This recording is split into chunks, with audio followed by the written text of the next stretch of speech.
Good evening, everyone. Welcome to another night of Sci-Fi Vision's Fandom Access. We got it straightened out before the show went live, and I remembered to hit go live this time, Jamie. Good. So sorry, everybody, if you were here and we were a bit late, but we've got it straightened around. So thank you, everybody, if you're there. I am, just so you guys know, I do not have access to all the controls because I'm on the iPad again because my computer just today got fixed back up. So I'm not in on there. So, but hello, Ark. They are there. Oh, there we go. I can do that at least. I can put people's comments up. So I'll take care of that. All righty. So tonight we have the beginning of Echo and Disney or Marvel's new show. And What If. I have at least seen 2 more. And then I don't know what else you guys have seen. I'm not entirely sure, but Karen has herself muted. Karen, do you know you have yourself muted? Yeah, I muted myself while I was trying. Okay, I wasn't sure. I was wondering if you were like sitting there talking, going, "Why can't they hear me?" No, I'm here. Hello, you guys. How are you? I am good. How are you? Good. Good. So, before we get started, I wanted to ask you guys: did you watch the Emmys this week? No, I have not yet. I taped it. I haven't watched it yet. Really? That's very interesting, Jamie, that you taped it. DVR'd it, not taped it, but yeah. Well, because have you been avoiding like all the news about what the winners were, or you just want to see like the dresses and stuff like that? No, I don't watch the awards that much anymore, to be honest, because usually it's not for stuff that I watched anymore, at least not recently. But I've spent the whole last couple days trying to fix my computer because my motherboard finally came in. So I've been kind of away from everything a bit. But I did see the one thing that won. I don't know if you're... I saw something about... I don't know if it was... See, though, I think I'm getting mixed up between Critics' Choice and Emmys because I think both were like this weekend, weren't they? Or were this week or something? Yeah, so here's what happened. The Emmys usually are shown in September, and because of the dual strike that happened through the summer and the fall, they were postponed until this week. So it's very uncommon for the Emmys to run in the middle of award season. So you're getting confused because the Golden Globes and the Critics' Choice Awards just happened like a week ago, and then the Emmys were on Monday night. So that's kind of maybe what's confusing you. What's also confusing you is that pretty much all the same, everybody won all the same awards. Same noms. Yeah. I wanted to ask if you guys watched it, partly because I didn't think you did, because I have not seen... Daniel Radcliffe was on one of them. There was something about that. That's the only thing I've seen. Well, he was about the whole Weird Al thing, but I don't know. That won best like made for TV movie. Yeah, and he might have been nominated, but I have not seen anything that won anything. So The Bear, Succession, and Beef like pretty much won all the awards in all 3 of these award shows. I've not watched any of them, and I haven't. So I saw like Pedro Pascal was nominated for The Last of Us, and I think Bella Ramsey was also, right. But other than that, I haven't seen anything. I really brought it up just to mention that the Emmys, the Emmys audience, they dropped to an all-time low audience for the Emmys this year. But it's probably because it was the middle of award season, right? Like usually the Emmys sit by themselves in September and they're the only awards thing until like January, when January and February is when everything else is. So the Emmys usually like pretty much own September. So they also were up against Monday Night Football, which doesn't usually happen to them. Or if it does in September, like who cares about Monday Night Football in September? It's like preseason, right? Mm-hmm. So they were up against Monday Night Football, and they were in the middle of this. So the audience was below 5 million, I think, and it was like the 5th low in 6 years. I don't know. I just brought it up because, like, do you think interest is waning in these shows? Is it because the same 3 shows win everything? I don't know. I just kind of brought it up. It's the big TV news. I think it's waning because nobody cares about the award shows anymore. I don't know. Usually the shows I watch aren't on, so I haven't watched it much for a while. I admit I need to watch the award shows, but I just haven't been. Well, it's true. Science fiction and genre television is not usually like up there for a lot of awards. I mean, The Last of Us being an exception, and it was. I think it's up. It's been up for best drama. I think I have to pull a list of nominations for the 3 shows right now. And Pedro Pascal and Bella Ramsey, and that's a great show, and it deserves the nominations. But it's not going to be like Succession, right? Mm-hmm. Or Barry, or I mean, there's many good shows.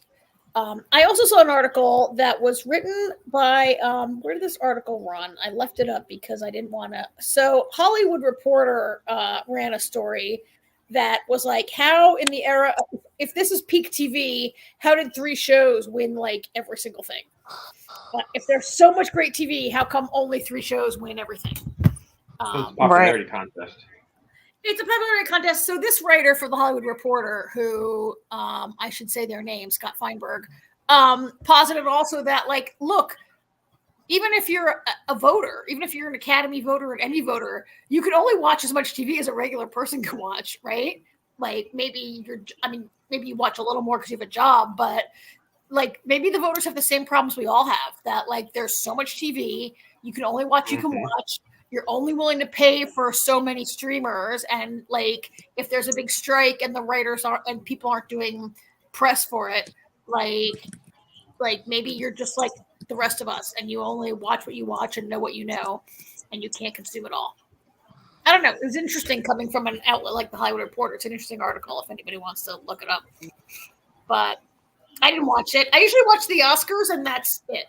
I don't watch the Grammys. I usually watch the Emmys. Yeah, I tend to more watch. I'm more the opposite. I tend to watch the stuff for TV rather than film. So, well, it's usually fun if to watch. I watch it, it's going to be the TV stuff. The Golden Globes are kind of fun to watch because you never know who's going to be drunk and what kind of disaster will happen at the Golden Globes, right? That's the one where they're drinking the whole time. So yeah. Well. Anyway, all right. Anyway, I did look at pictures of all the best and worst dressed the next day. Nice. I have not. Yeah, I looked at the dresses. I'd like to look at the different, like, actually. Sorry, we don't have much to contribute to this, Karen. I feel like Karen's talking. All right, moving right along then. Let's move along to our. No, I didn't mean not to talk about it. I just meant I'm sorry I don't have anything to contribute. Ark is asking if we watched. Whoops, I put it on there. If we watched the Saturn Awards, what's Are they I don't know what that is. Are they? Yeah, that's what I was thinking. What is that? Are you guys doing another Saturn Awards? I'm trying to think. I should know what it is, and I'm not even. Nope, I'm blanking as well. Well, I'm not aware if they're on television, but they're awards that are much more going to. They're the Academy of Science Fiction. Right? Science fiction. What's it called? Science fiction, fantasy, and like. Oh, okay. But it's not something. That's why it's not landing with me because it's not something on television. I see what you're saying. Like it's not televised. The Saturn Awards. I guess so. They're not like necessarily shown on television. They are streamed, I guess. And I just pulled it up to. Thank you for mentioning it. They're going to be streamed on February 4th. Are the Saturn Awards. And you can stream it online. So, no, I've never watched it. I wasn't even aware. I mean, I see the awards come out every year, but I see when they have who won, but that's about. I wasn't even aware there was a broadcast. We'll have to check that out. Yeah. So maybe we can talk about that after they run in February, because their nominations are out also. And like best, it covers film and television. So. And there are horror categories, there are adventure categories. It really like covers a lot more of what we would watch. Is anybody what's nominated? Did you look it up? Did you see what's nominated? Best sci-fi TV series, they've nominated Andor, Foundation. Oh God. The Mandalorian, The Peripheral, Silo, Star Trek Picard, and Star Trek Strange New World. So I've seen all of them, right? So usually, like in the Emmys, I haven't seen any of them. In the Saturn Awards, we've seen all of those, right? Well, I've seen Peripheral. I've seen all I've been bad this season with what's no. I've seen Foundation. I've seen some of them. Peripheral's the only one that stands out that I really like. Well, you might another show they canceled. They break it out, Jamie. Yeah. So there's a category for best fantasy TV. So that includes Ghosts, Good Omens, House of the Dragon, Lord of the Rings, Mayfair Witches, Schmigadoon. Okay, right? I have seen a lot of this stuff then because I've seen. You were saying that. I'm thinking, wait, I've seen Silo too. Yeah, I've seen a lot of it. But and then there's a best horror. Good TV Omens series. is awesome. I'm sorry. So there's also a best horror category, which American Horror Story is nominated. That must be for last season, since this season is right. But horror includes Chucky, Fear the Walking Dead, From, Interview with the Vampire, The Last of Us, What We Do in the Shadows. So so this is a category where we and our audience. We'll have to. Maybe we can cover that. That's a lot of good stuff. Yeah, The Last of Us and From. Obviously, we both of them we've all watched a lot of this. Yeah. I just wish I lately had time for more television. I guess is what I want to say. Is I wish I need to start having time to watch. Like I've been so busy because I know I bought not that long ago. I bought the 4K Last of Us, and I haven't even opened it yet. So because I know Max is taking off the 4K. And I wanted to watch it again and then wanted to see the bonus stuff. So I bought it and I just haven't even, considering I haven't even watched Doctor Who, the new one since Christmas. That tells you how much I've seen TV lately. Well, I'm going to pop the Saturn Awards. I popped the Saturn Awards website into the chat so you can see what's nominated and read all about it. I don't know, Arc 54, do you watch it? Arc 54 brought it up. Have you ever watched the broadcast? If you want to just comment in the chat anything about it when you have a chance, that'd be cool. I've never watched it. I do watch streaming TV shows, but I've never watched like a broadcast on streaming before. So right, I've watched. There was one of the award shows I did once, part of it, but more the red carpet than the actual. The actual words part of it. Yeah. All right. Well, we'll table that until it comes up, and you want to jump into it?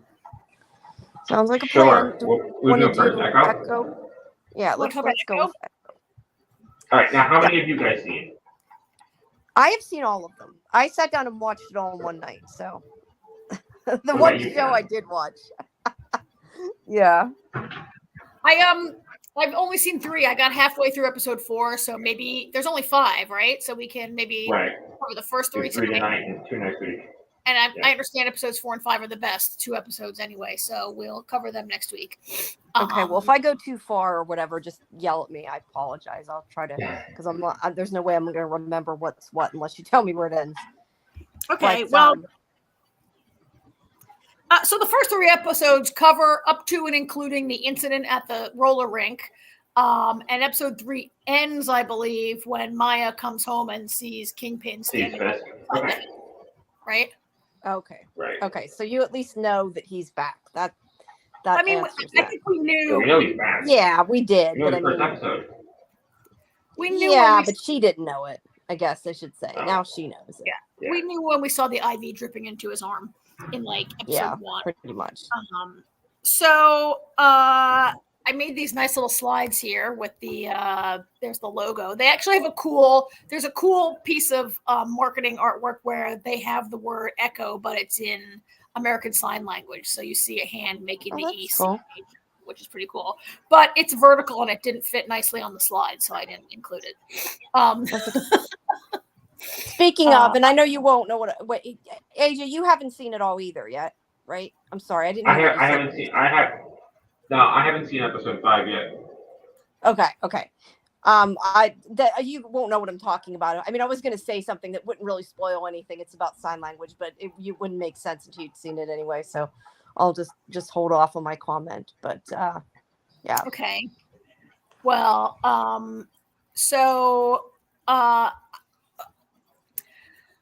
this is kind of an interesting show, and like when I first started watching it, so episode 1 is kind of interesting the way that it was both prequel and recap in a sense, right? Because Maya is being spun off from Hawkeye, which feels like it was about 10 years ago. Yeah, I did not remember anything from that. And I remember texting you guys. I was a little confused. And I'm like, was this in the show? Because it seemed like so much happened. And then all of a sudden it like switched over to, like you said, kind of like acting like we had already seen it. And it was very confusing. I mean, I get why they did it that way, but I almost wish for people who hadn't seen it, maybe they had just made it more of a linear episode, or maybe put the recap at the beginning, because it was a little disjointed to me. Did it feel disjointed to you? At least it did to me, just a little bit, like the way they presented it, I guess. Well, so Hawkeye was released in late November of 2021. So it has been just over 2 years since we watched it. So I can't blame anybody for not remembering it. Right. AJ, I don't know. I always ask you about the comics, and I'm not really sure how much of a Hawkeye guy you are. And Echo, I know that you've. I mean, I don't know if you read Daredevil or you just see shows, but you're always a little more enmeshed in this than Jamie and I are. And I don't know how much came back to you right away. I remembered everything. I mean, I remembered it, but like when I saw her, I was like, oh yeah, the tracksuit mafia, right? Like it came back to me as I watched it. I couldn't have told you before episode 1. Like I couldn't have recapped Hawkeye. But it definitely came back to me. It did feel a little disjointed. I think anybody who had not seen Hawkeye, I don't think you need to watch Hawkeye to watch. And I think it almost could have confused you more to watch that segment. Yeah, that's what I mean. Not that I'm saying it confused me, their explanation or anything of that it happened before. It's just the way they presented it, the way that it kind of jumped around, since it was like catching up with what we saw before, I guess would be the best way to describe it. Well, and that's the thing. You got like what we saw before, how the show started. It kind of then caught up to what we saw in Hawkeye, and then continued on from there. So I understand what you guys are saying. And then they kind of jumped. I'm just saying the way that they did it, to me, the way they had it put together was a little disjointed. Like I would have rathered it be like one continuous narrative, and like I kind of get that it couldn't be, but I don't know. It was a little weird. It was okay. I mean, it wasn't something that like lasted or anything. You know what caught me off guard? Disney Plus had naked people. Yeah, you're right. Yeah, technically, it wasn't graphic. Or I know. You say that. No, I know. It was just funny. I was like the first couple minutes, I said to Artie, I was like, "Did you put the right show on?" Yeah, it's a little bit different. Just to cut in a second, because it's been a couple minutes, and I apologize. We missed Ark's comment, and obviously this isn't about Echo, but was saying that the Ark had been nominated. And where did you see that? Watches the stream, so yeah, she's seen that. So anyway, sorry, just wanted to cut in and say that she does watch it. So yeah, I mean, I think that as I started watching it, I guess part of that was just I was like, oh my god, here's another show where you have to I'm just getting so irritated at Marvel at the proliferation of stuff I have to watch, like just to keep up with it, because this person might be in the next movie, right? And there was a little bit of that for me as I was watching this in episode 1, but for me it quickly settled down, and it all kind of came back to me from Hawkeye as I watched it, and the prequel of. Is it a prequel? I guess it is. Like the scenes of Maya's early childhood, and how she comes to move to New York and be in the Kingpin's orbit was kind of was good. I think. I mean, I thought it was pretty good. The very beginning, where the opening scene is like this Choctaw origin story of how the first Choctaw people and the ancestors came and everything.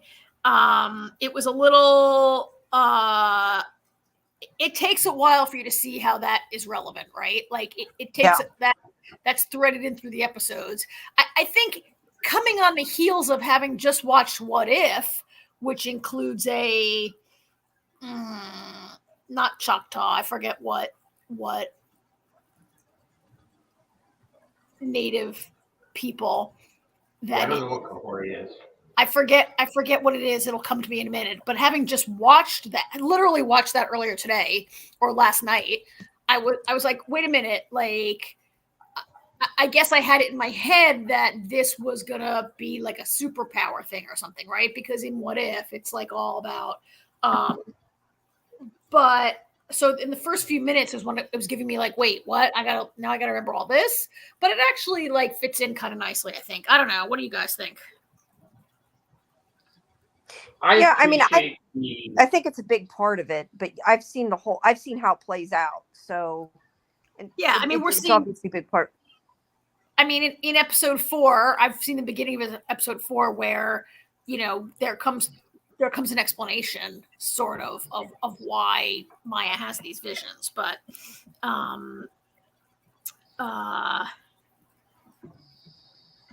anyway, so that, the setup is actually it ended up being pretty good, I think.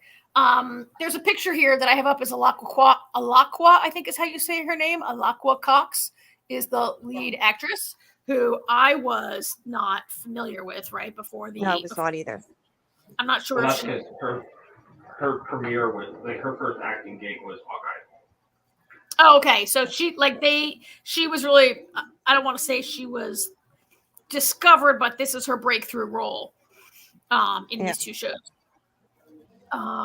She's great. I mean, in general, the cast is really good, I think. And there are some kind of like major stars in it. Graham Greene is in McLaren and Graham Greene. Yeah, I was going to say. And Tantu Cardinal is in it, she plays the grandmother. She's in Killers of the... She has a very lengthy filmography, and she was most recently in Killers of the Flower Moon. I mean, I think they're all really great. And I think the show, I think Hawkeye did a good job. And I think that this show is doing a good job with the sign language, Yes. And Alaqua, if I'm saying her name right, Alaqua, we apologize for saying it wrong, but she is deaf in real life too. She's also, so yes, she's also an amputee. She's Native American, and she's an amputee, and she's deaf in real life, and which is great. It's great. They get the representation. Well, and she's a good actress. Good. That's what I was saying. She's good in the role too. Yeah. It's not just that. So, I mean, I think, that's all. Let's see what else do I have here. Oh, here they are. Here's the cast. So this is from episode 1 where you see kind of the whole important cast assembled there.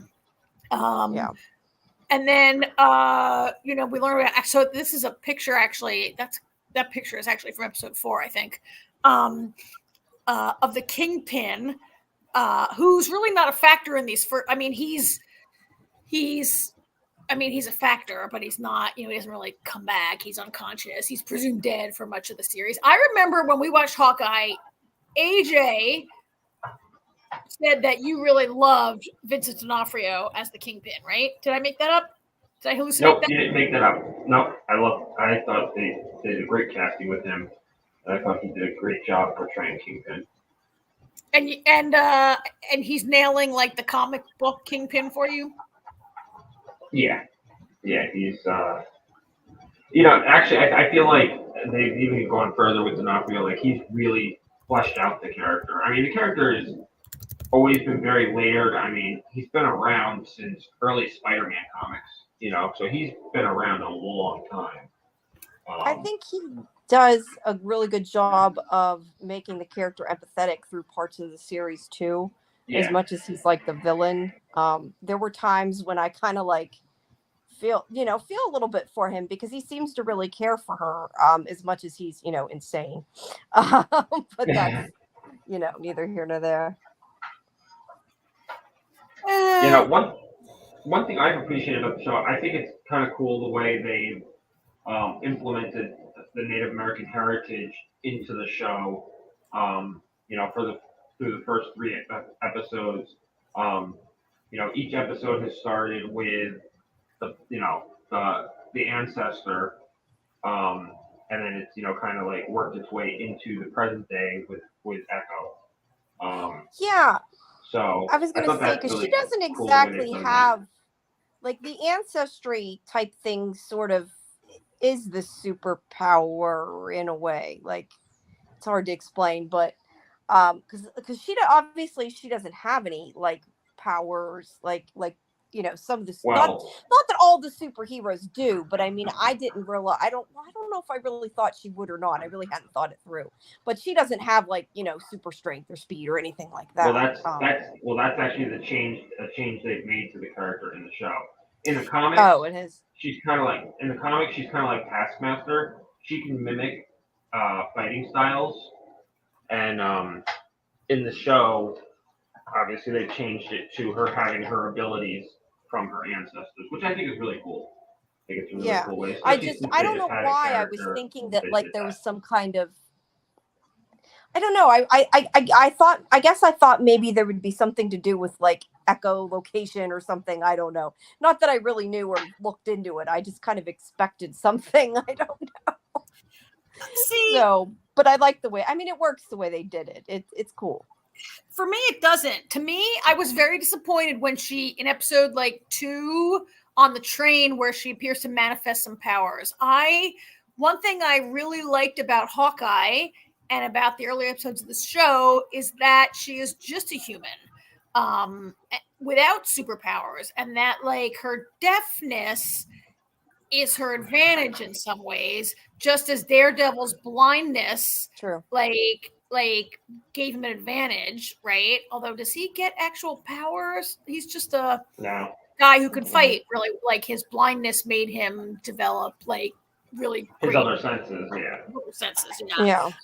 I liked the sort of and again, watching this coming on the heels of like we're going to talk about the back half of What If, which I hated partly because how I hate an overpowered hero, and when she had those glowing hands and she's able to like break the train cars apart, and she appears to have powers, I was like, oh, they're ruining it. Like Marvel just can't go with like, I don't know. There was like something I really liked about them not having powers.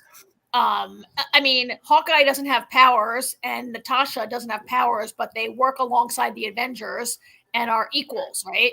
And it's disappointing to me to see. Now, I haven't seen the end of the show, but I was a little let down when they started to give her powers. Yeah, I'm not sure how much you understand about what's going on, so I don't want to comment too much because I've only seen right. But I mean, in my mind, it's like one story, so it's hard for me to figure out if you know exactly what it is that's happening. It's actually really funny because when that happened, when she got those powers, I looked at Artie and I was like, what the hell is this? Because she doesn't have powers per se like that in the comics, so I was confused. But I appreciate what they're trying to do with the Native American heritage. I kind of get what they were trying to do there. So on that and I think by the end of the show, it actually having powers through a little better. Yeah. So I wanted to ask you guys also about the notable. What else? What's my next slide here? A picture of. Oh, so this is perfect. That was a great scene. My question for you, well, what I wanted you guys for us all to talk about was the noticeable uptick in the violence. This is maybe the most violent Marvel. Like, I've never seen so many people get shot in the head in Marvel, right? Yeah. This is TVMA. Yeah, and I think it's the first for the Marvel Universe, right? It is the first. Yep, it is the first one. It's I mean, it's not. It didn't bother me. Did it bother you guys? It's not gratuitous. No. No, that bowling alley fight scene was great, though. It was great, although not as good as the warehouse. The warehouse, there's a very long, there's like one continuous take in the warehouse for like almost 4 minutes, I think, or longer. That's an excellent fight scene. And this, the one in the bowling alley is very good also. It's a little more edited. It's still good. And I enjoyed it. So many fight scenes are so highly edited that you can't really tell what's going on, and you can't really appreciate the. Remember how I complained about what were we watching? Where I just complained about that movie we watched where there was so much slow mo, and they kept cutting the slow mo in the fight scenes on a close up. That 3-part movie that we just watched about like that wannabe Star Wars movie where I complained about the guy's teeth in slow mo going across the. Come on, what's the name of that movie? It's a 2-part movie that we just watched. We did. You're saying wait? Are you talking about? Come on. Are you talking about Rebel Moon? Rebel Moon, yes, Rebel Moon. I haven't watched it yet. Yeah, I haven't watched it yet either. I must have been talking to Tom from. Must have been talking to Tom in the bar about it. That I was really complaining about how the fight scenes are like many movies and shows that you watch today. The fight scenes are so highly edited, and you get so many quick cuts. Because I guess the people can't really fight, that you can't really see it, right? I really appreciate. Anyway, I'm babbling, but I appreciated this fight scene. There was some cool stuff. Karen, let me ask you a question because you posted this picture. How far does is that from the last episode you've seen? How far into it this occurs in episode 3, I believe. So have you seen the results or not the results, the outcome of the whole? She basically beats everybody up and kills some of them or whatever, and then that guy with English accent has her friend at gunpoint, and it looks they're gonna be killed, and then Kingpin calls and calls them off.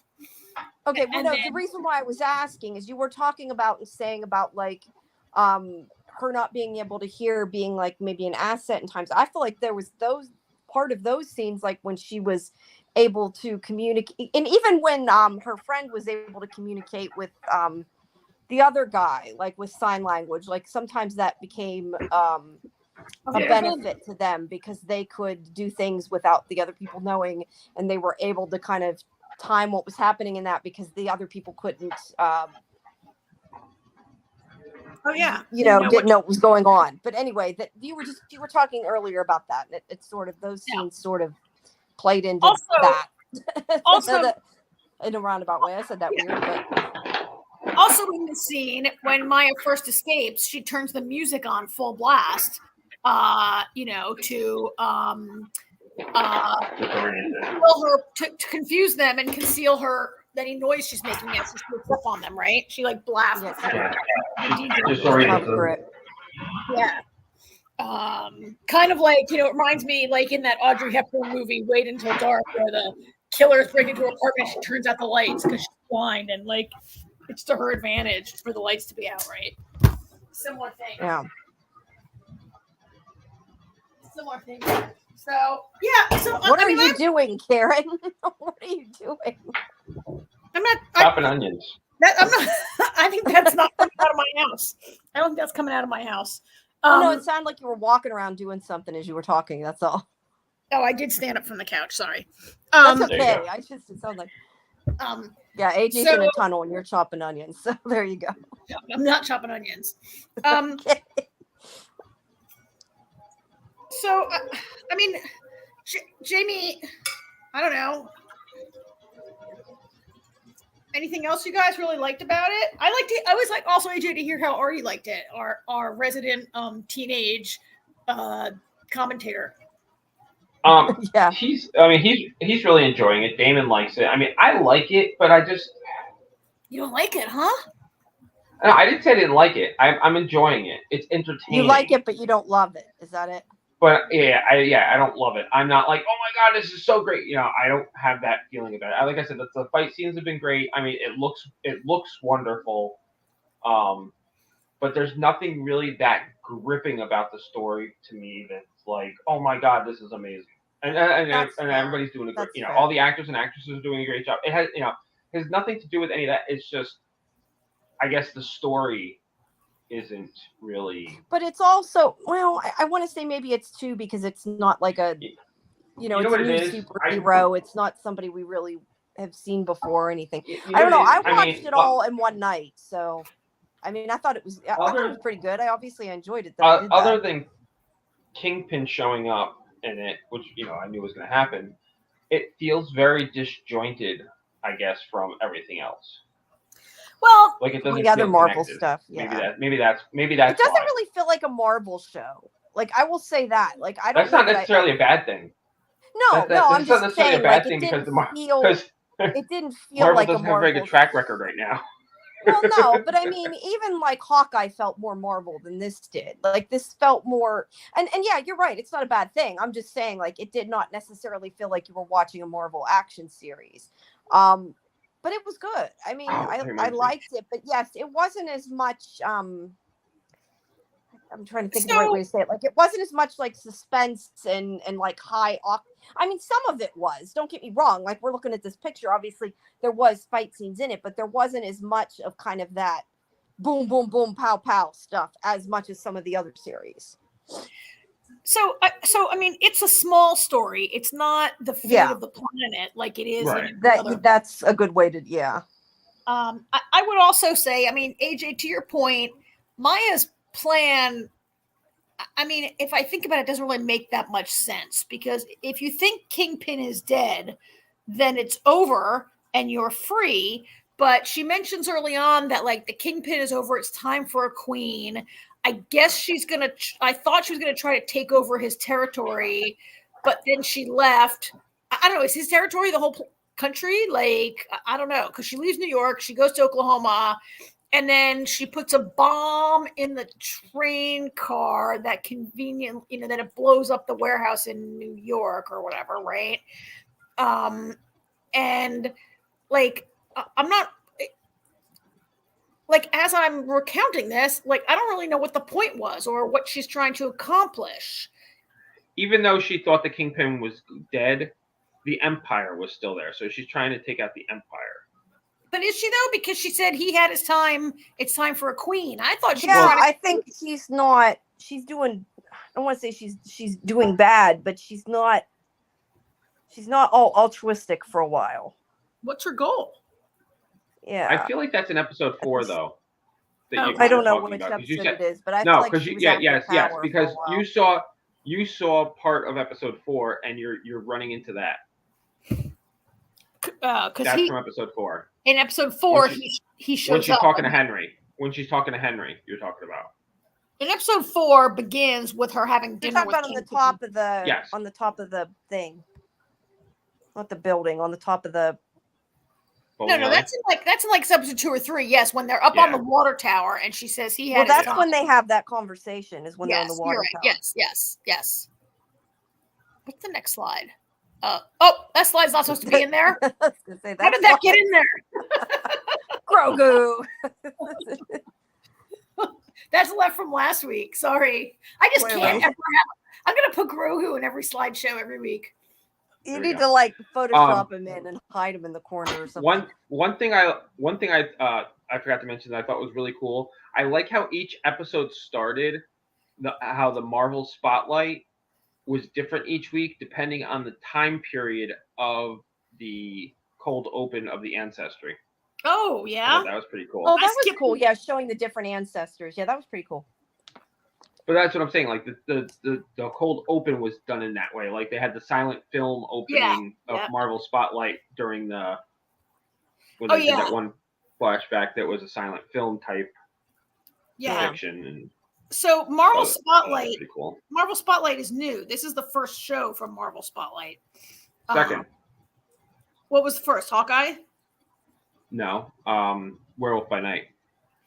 Oh, Werewolf by Night. Which actually, there's a good example by comparison. I mean, that was a Spotlight movie, so I guess it is a little different.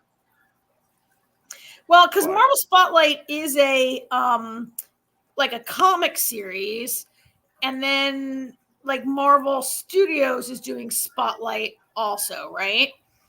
Well, I mean, I don't know what's going on anymore. They had a plan where they were going to do shows like this, where they just focus on one character for a limited series and move on, you know, and then the next Spotlight would be a different one. And they recently even had talk of doing that with the X-Men, introducing the X-Men through Spotlight before doing a movie. Really? And but then I heard that they're doing away with the Spotlight because Silver Surfer was supposed to get one, and that's been canned. That might have had something to do with the writer's strike. I don't know. So I mean, I'm not really sure what their plans for the future of it are, because they've kind of been bouncing around with things in it. Because I thought it, but I like the idea. It was kind of supposed to be more of these. I don't want to call them standalone, but they were these more character-y kind of things that weren't necessarily part of the big like MCU multiverse blah blah nonsense, right? But then of course we did see in episode 1 Daredevil appears. I've been waiting for him to reappear, or I guess somehow they're gonna there'll be some future something or other with them, I guess. So the idea of not having a little random. The idea of not having a larger Marvel connectedness seems to be a lie. I don't know. Maybe these two do work together in the comic books, and I'm just not aware of it. AJ, are they pals in the comics? They've been a little bit of everything. They've been enemies. They've been friends. They've been lovers. You know. So. All of that. Okay. Murdoch gets around. Okay. Well. So. I'm anxious to see the next two, because I had read some advanced reviews that said episodes 4 and 5 were really the two best of the season.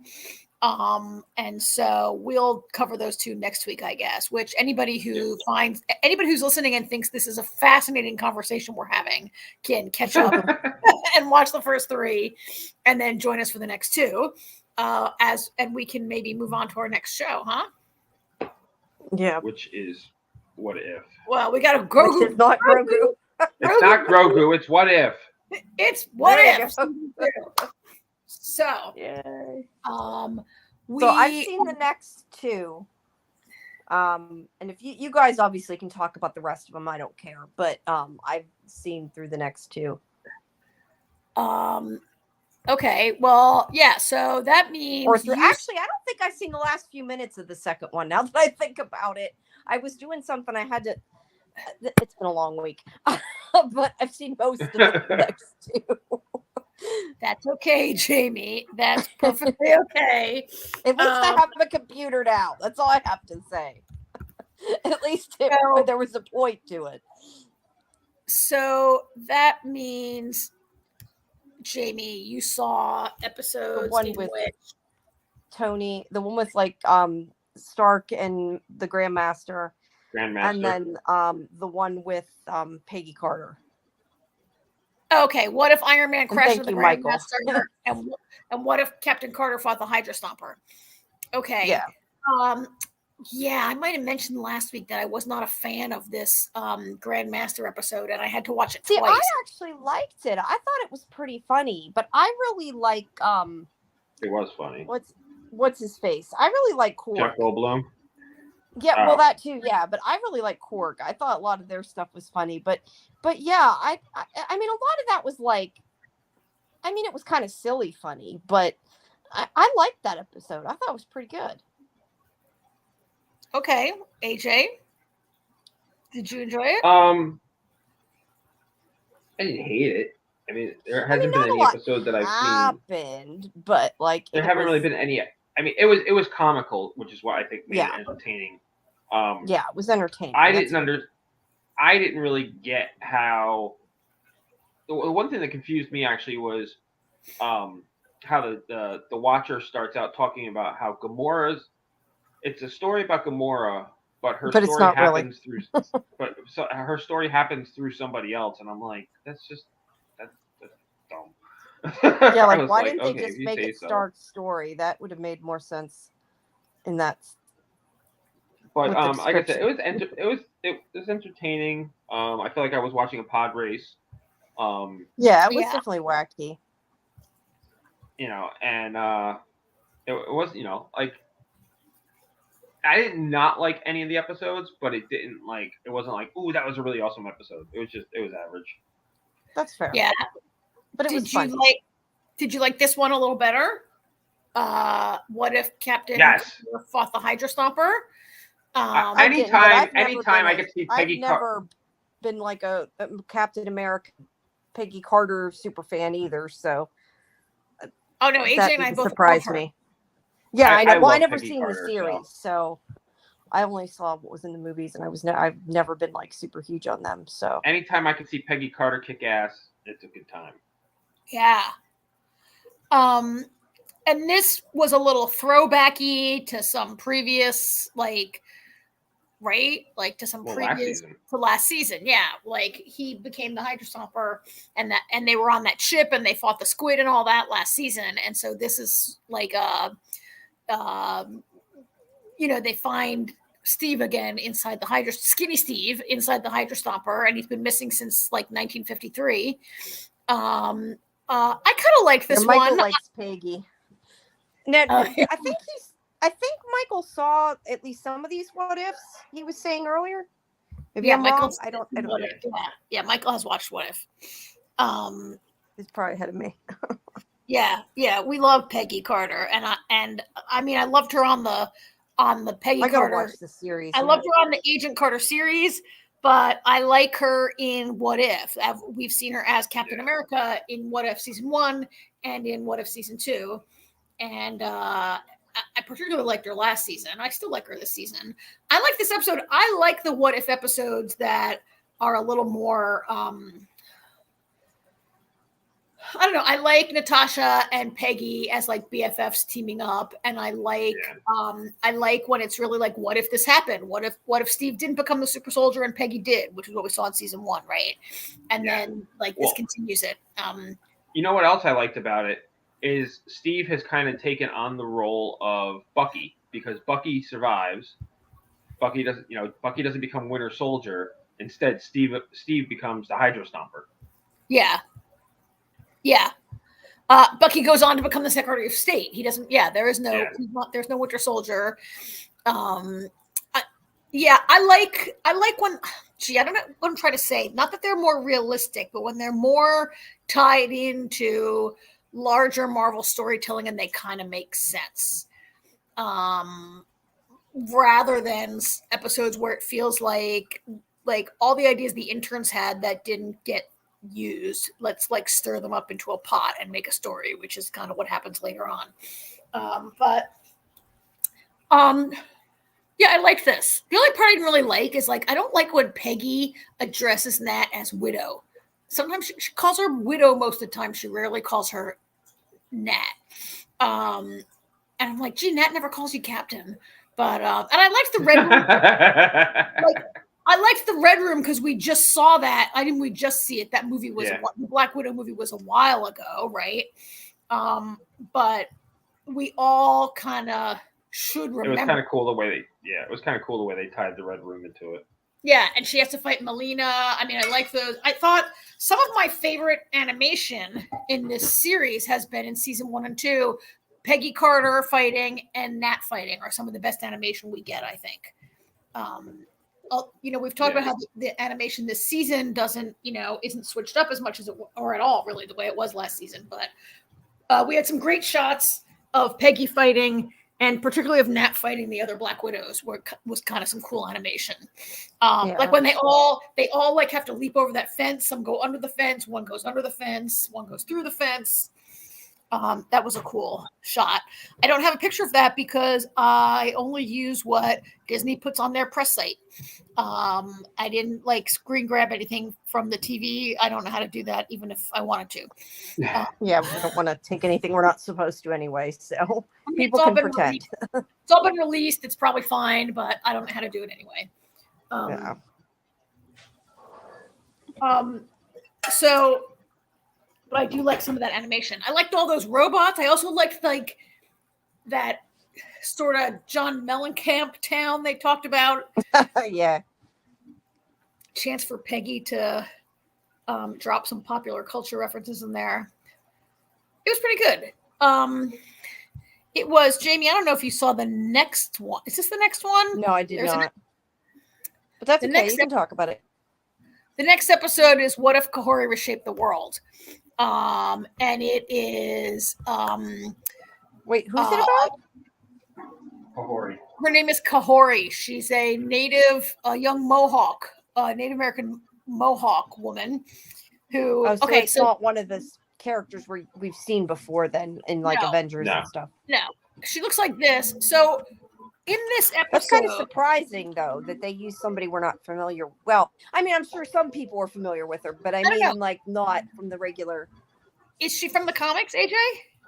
Yes, she is. Okay, so let me summarize this for Jamie and anyone else who's listening. Basically, what happened is like. When Asgard got destroyed, the Tesseract like flew through it blooped and it landed in this lake in like North America. And so this is only in the what if universe though, right? This didn't happen like yes, what if? In the what if universe. I just want to make sure like it wasn't something I missed that I'm like, wait, what? No. Okay, go ahead. I'm just making sure. That's when you went to the bathroom during Loki. Yeah, I was just making sure. Go ahead. No, the Tesseract like flies out of during Ragnarok. It flies out of Asgard and it lands in this lake, and the lake becomes magical. And it's kind of like this hidden lake. But what happens is, but it's because the Tesseract it cracked when it fell in the lake. Yeah, so it cracked.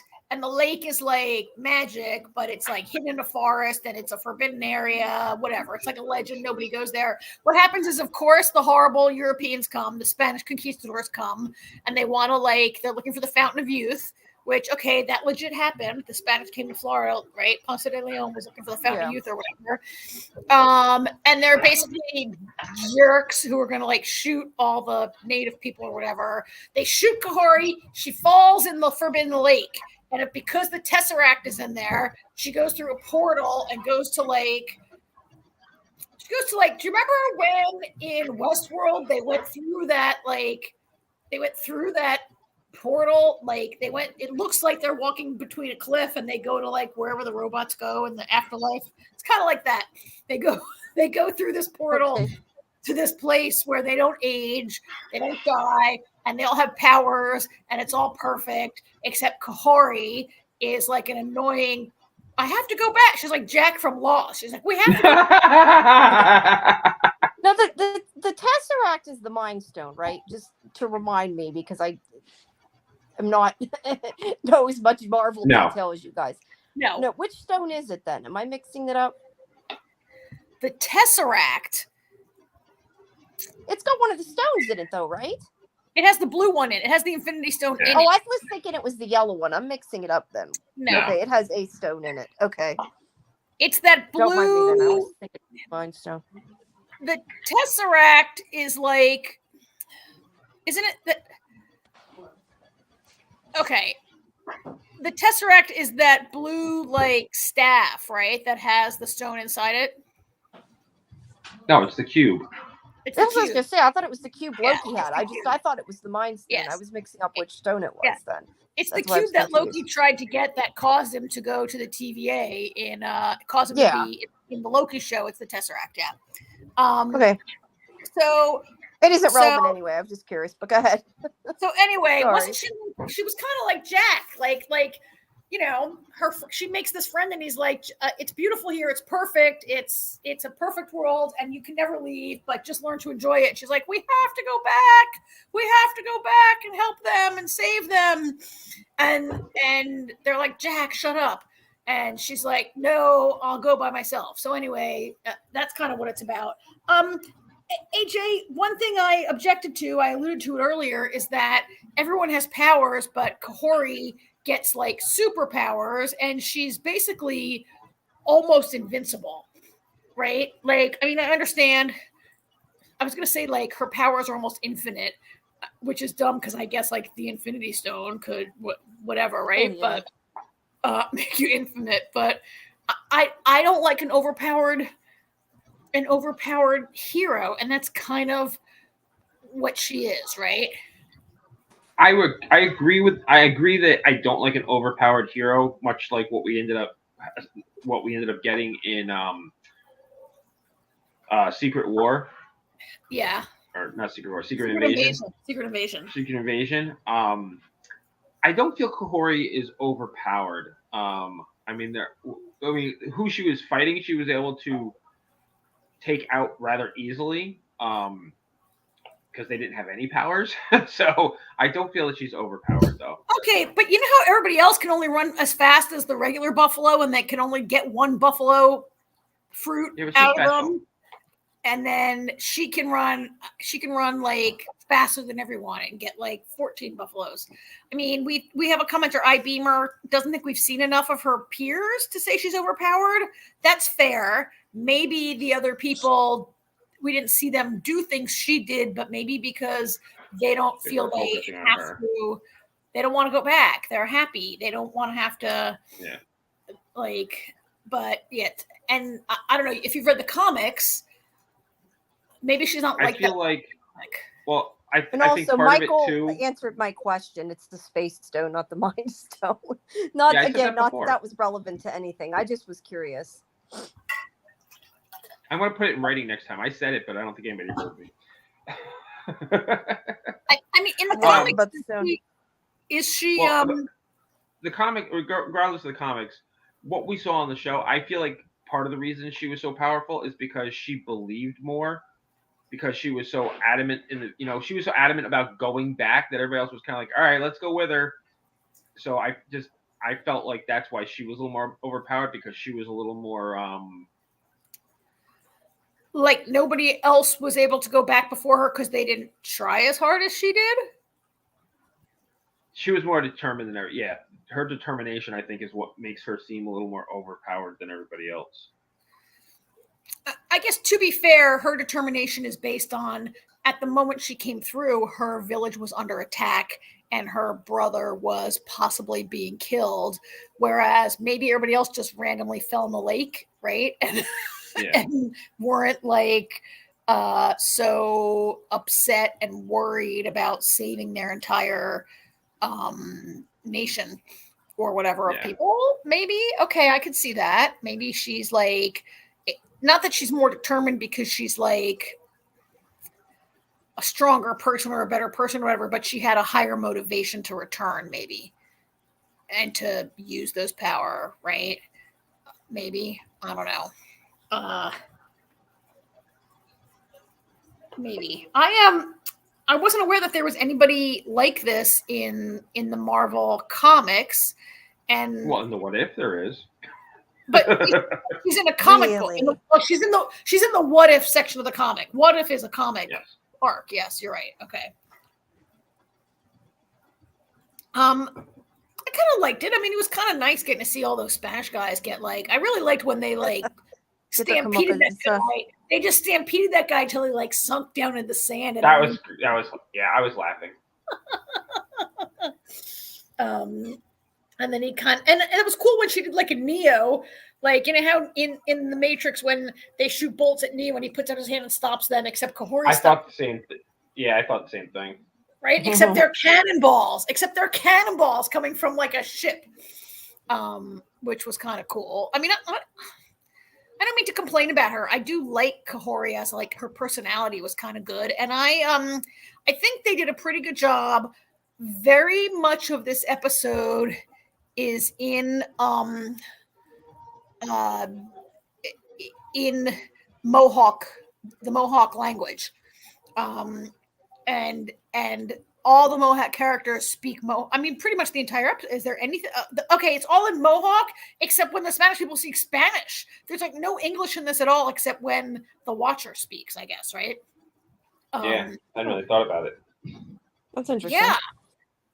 Yeah, there's no English in this episode. You know, you say that reminds me that you said that. I remember reading something about Echo that they're going to be presenting it completely in Choctaw too, or something. Can't remember if it was something about that they were. Yeah. Now don't quote me. I don't remember even where I read it, but there was something there I remember reading about that they were going to be translating it or presenting it or something like that, for that, which was interesting. I mean, because I remember seeing it somewhere. Sorry, I didn't mean to interrupt you. You said that and you made me think about it. No, that's interesting. I mean, I gotta give Marvel credit for that. So I don't really love everything Marvel does, and I think they did a good job with this. That they did this whole episode that I didn't even really realize there was no. I mean, I knew that it was mostly in Mohawk, right? But I agree. I don't think I realized there was no English in it until I just said it to you. You have to be really into a show to not notice that it's not English, you know. Honestly, until Carrie just said something, I don't think I noticed either. Because I was really into the episode. That shows it was pretty good. So, I mean, it speaks to like them doing a good job and telling a good story, and it's not a gimmick, right? They're not like like this could be dangerous and be done badly. Beamer thinks Kahori's an original character, and this was her debut. So I guess you mean that she was not in the What If comic series. She debuted in the What If show, which is kind of cool. They did a good job. I did notice in the credits sequence, they thanked like some, I got to look it up to get exactly the wording right, but like some Mohawk, people, artists or authorities or whoever like helped them on this episode. They did a good job. Yeah, no English. I got to give Marvel credit for that. It was a nice episode. And it was, in my opinion, the last good episode, because after that came, okay, this is not horrible, this episode. The next episode is What If Hela Found the 10 Rings? And so Hela gets banished. Like, you know how in the Dark World, Odin banishes like Hela because she's like too bloodthirsty. And so in this version, Odin banishes her and strips her powers, but he curses her basically, and he kind of puts a curse on somewhat. He's like, only if she knows mercy can she wear this crown again or something like that, right? And she ends up in medieval China and meets Wenwu, right?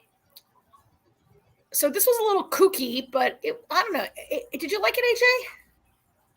It was okay. It felt it was basically Thor's story, but with Hela instead.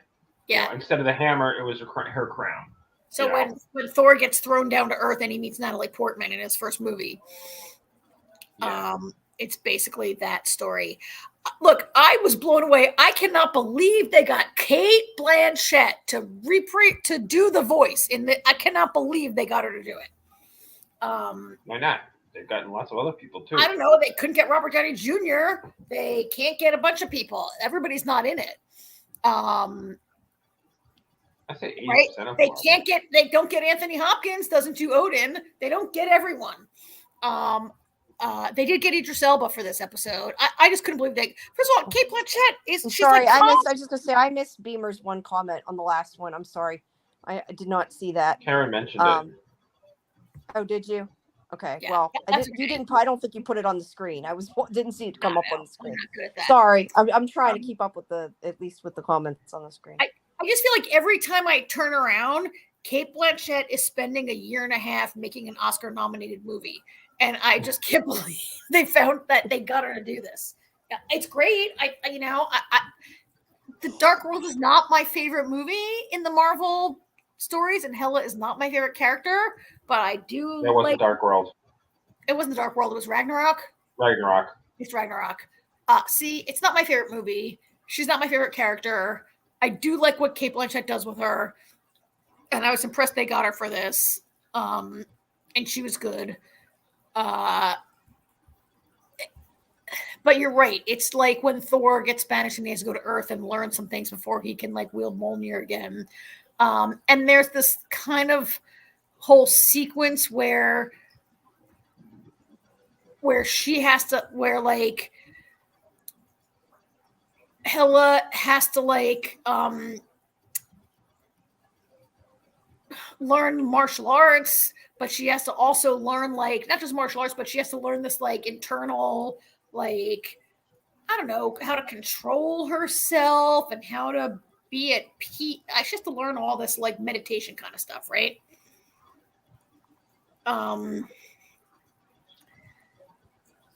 Which is kind of interesting because she's so high strung. I mean, what's really great about it was Odin choosing to do the Thor trial instead of Hela. Yeah, instead of banishing her to hell. Yeah. She goes to hell in that main one. And you know, she has that crown with the horns, which she loses. I mean, the best thing about that movie is how awesome Cate Blanchett looks in that costume and that headdress, that crown, right? And like, isn't it Benedict in that one? If so, that's in my opinion the best part of that one. No, I'm mixing up Thor movies then. Okay. Yeah, it was okay at best. I agree wholeheartedly that it was okay at best.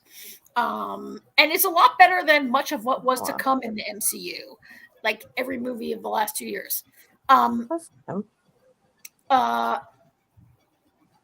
you know, and then of course the ending is very interesting. That in the end, Odin and she reconcile, and she learns something. He gets her crown, and Hela becomes queen.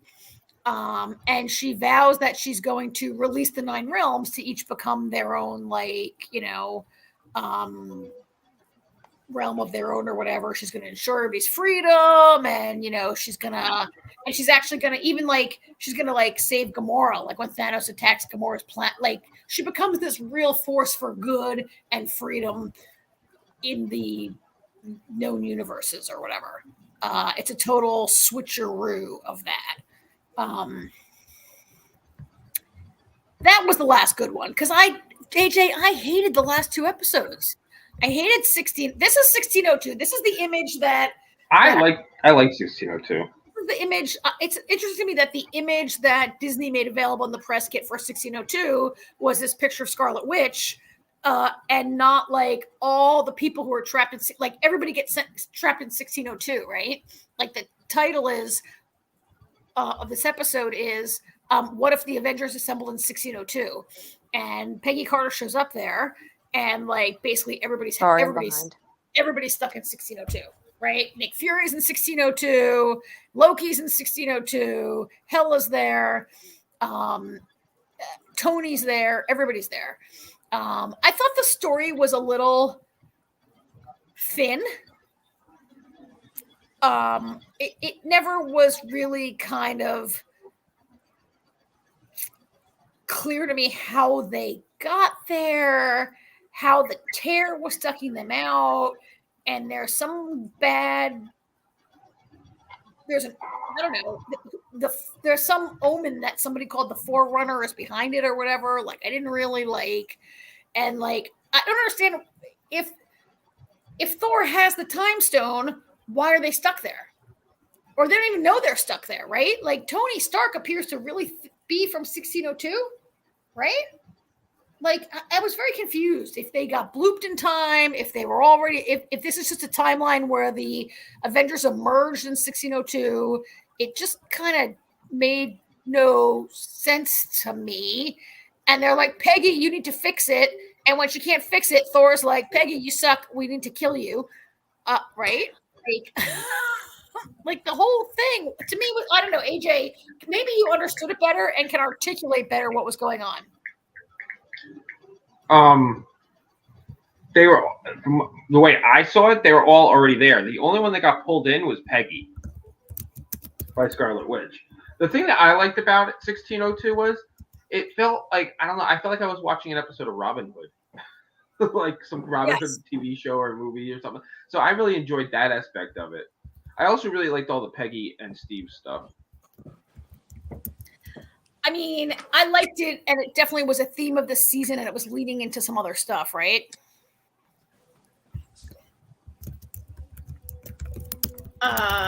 But and yeah, so he was like he was Robin Hood, and even says like my maid Margaret is gone, but your maid Peggy, whatever, and it like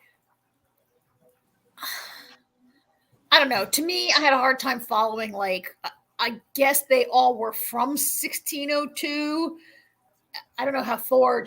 Thor's not. He just showed up there. Thor. I did like Thor's costume. Like Thor had his Thor clothes on, but he had those he had like a puffy shirt on with his costume. Yeah. But yeah, I didn't. It was kind of all over the place. And Peggy, and then Doctor Strange like shows up, right? It's definitely a lead into the. Okay, Beamer's explaining to me because clearly I don't understand what I watch. There's a tear due to a difference in the fight between Steve and Thanos. So the fight between Steve and Thanos caused a tear, which blooped them to 1602. But they seem to not know they came to 1602. They thought, like, Tony Stark definitely thinks he's from 1602 in this episode. He's like, tell me again about cars or something like that, he says, right?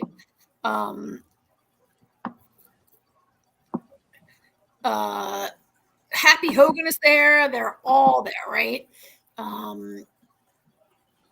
Anyway, they do manage to get the time stone away from Thor, and they find out, it ends that Steve has to die, right? Like every time, if Steve and Peggy are in it, you know that it's going to be a sad ending. One of them's going to die. Usually he's going to die. In this version, in the film universe that we're watching, Peggy dies. In What If, it's always Steve. Steve always dies. He either like gives himself up, which he basically kind of, it was a little cuckoo. For Jamie, the big. Okay, wait. I'm just reading now. Beamer says in the Wakanda fight, Steve hits the time stone. It caused Rip to change things, yes. And he didn't realize what happened. Steve, you're right. Steve, they show Steve fighting in that big Wakanda fight from like in Endgame, Infinity War, whatever. This has a lot of stuff going on. I'm trying to follow what you guys are talking about. And having not seen it, they show the fight, and Steve like goes to hit Thanos with his vibranium shield, but he accidentally hits the gauntlet, and he like hits the time stone with his shield by mistake. And it like flicks it out or cracks it or whatever happens. And when he hits that time stone, that's when it causes the rip that changes everything. And they go to 1602, but they go to like an alt 1602 where they don't realize what happened. And he just thinks he's from there, and he thinks he's Robin Hood or whatever. He gets put into a very Steve-ish personality, right?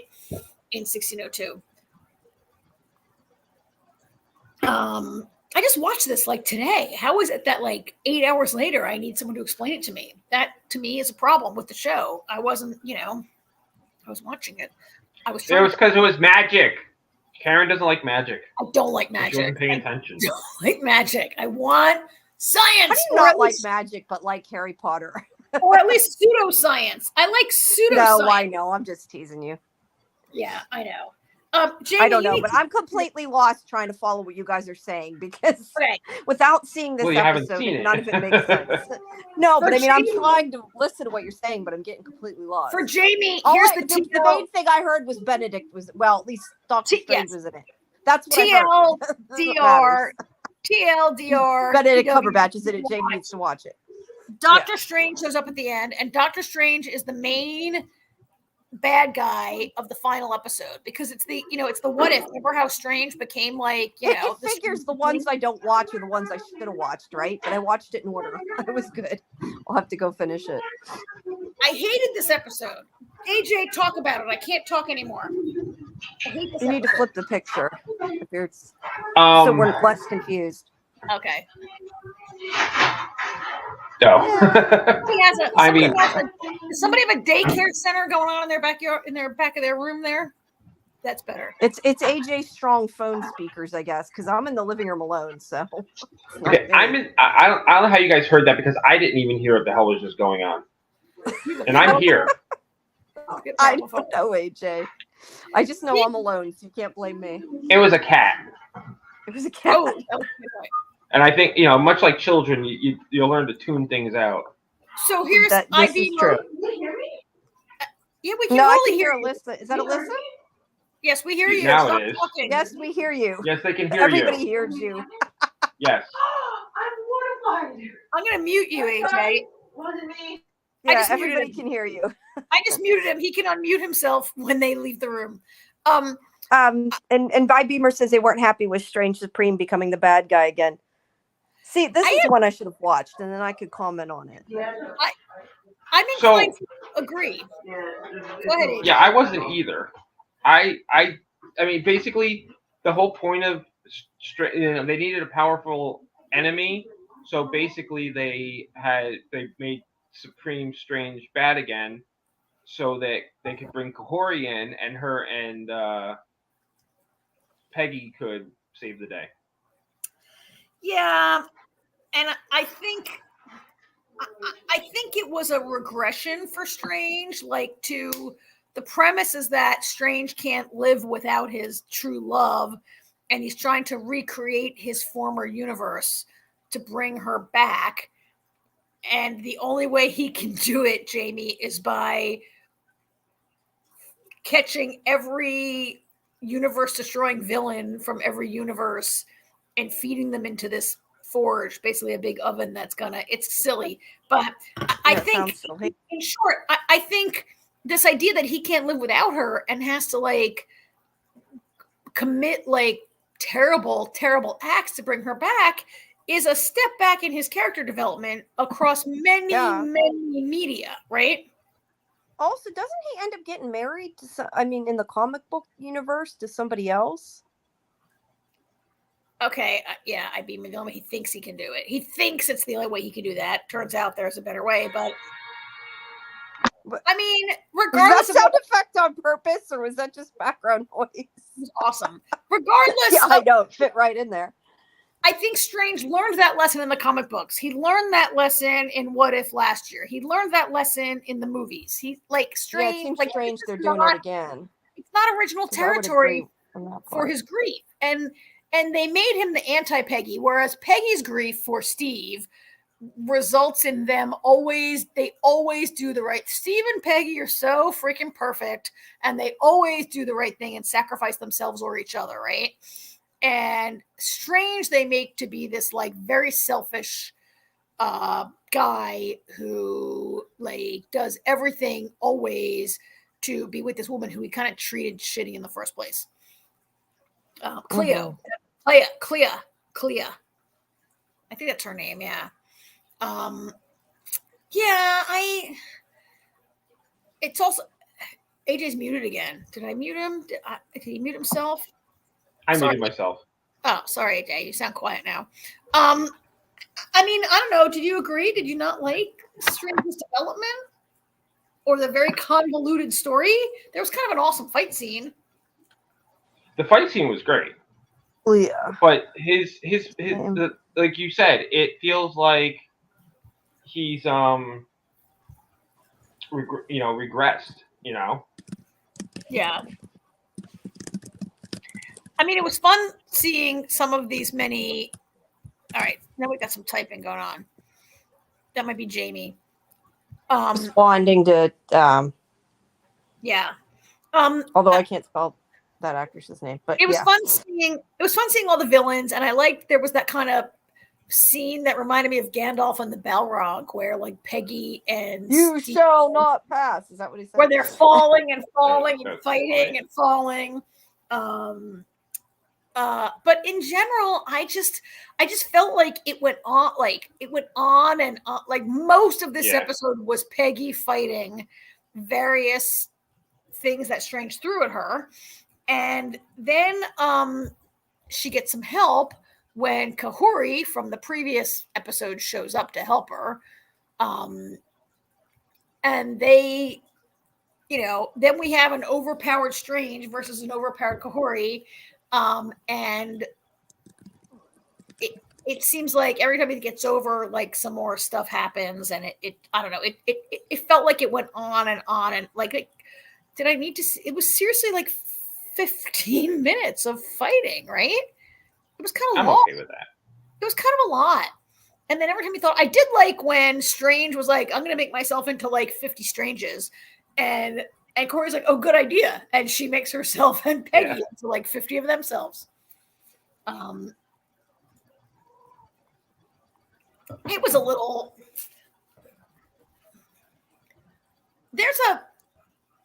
So am I correct that there's an element of this where the Watcher didn't see it coming, which is so not the point of the Watcher, right? The Watcher is supposed to see everything. Right? And the Watcher. He's watching, so he doesn't know what's going to happen. If you know what's going to happen, why are you watching? That's a good point. Well, and that's an element of also like Peggy actually complains to Strange that like, oh, that Watcher is so annoying. He's like, you got to watch, not intervene. That's so dumb. And Steven's like, I'm going to totally intervene. And Peggy intervenes, right? Like Peggy intervenes and Steven intervenes to like save various universes. And they're kind of like, oh, that Watcher, man, he's such a downer. The Watcher's a bummer.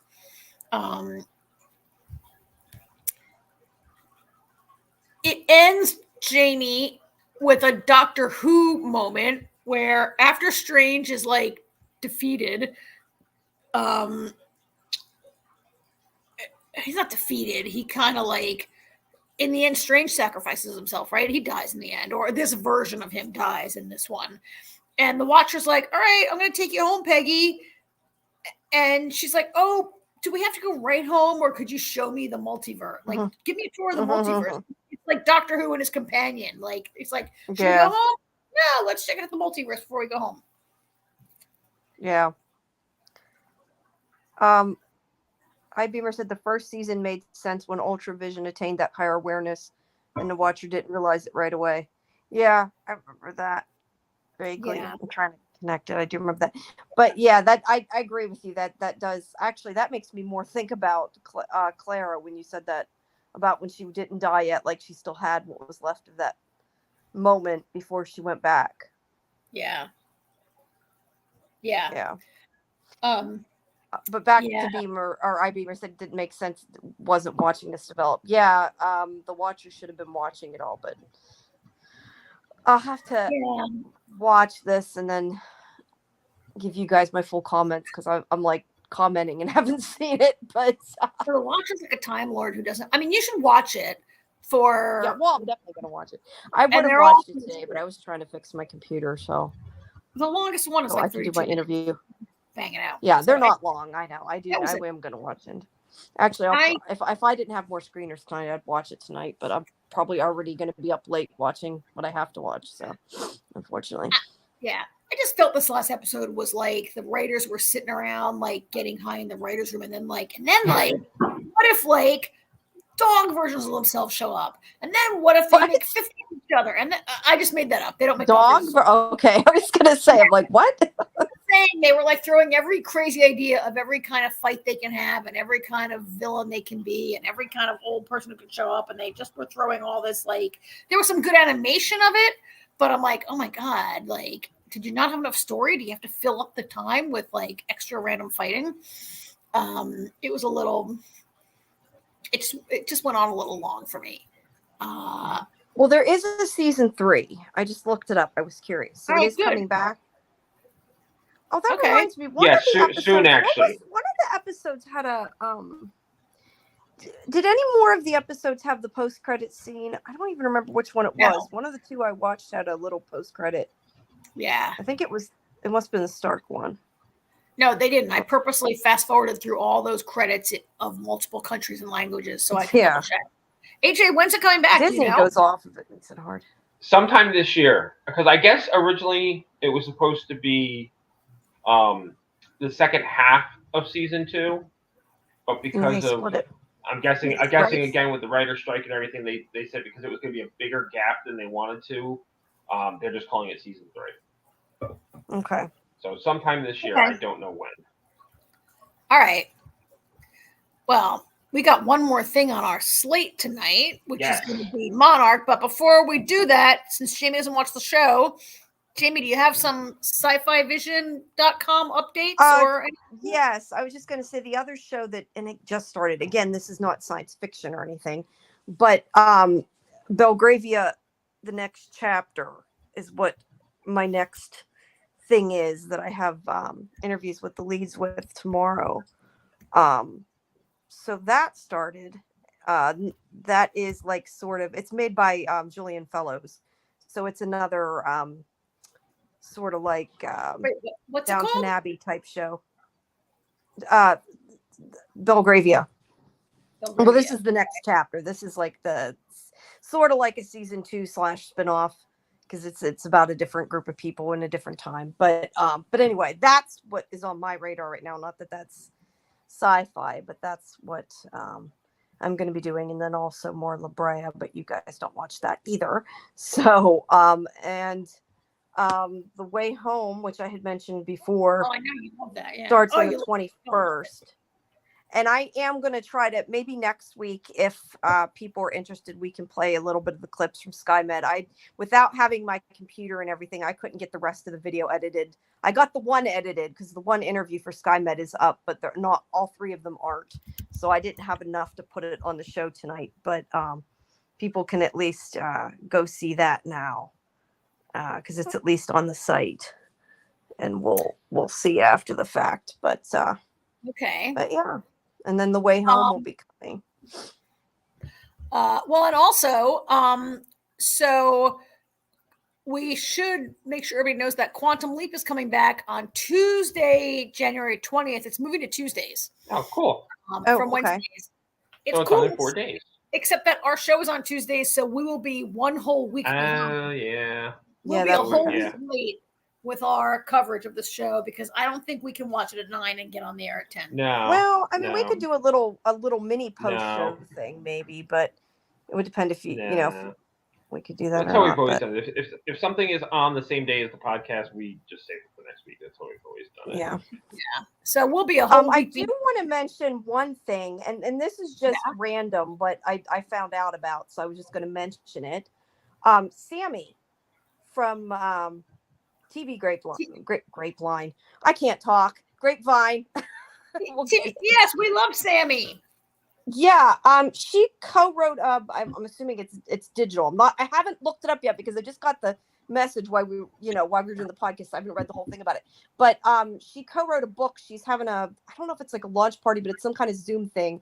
I'm sure she posted about it on her site if people look. But it's Taste of TV. It's a book, 30 sassy recipes based on TV shows and movies recapped and loved by TV Grapevine, and it's illustrated by Denise Maritato.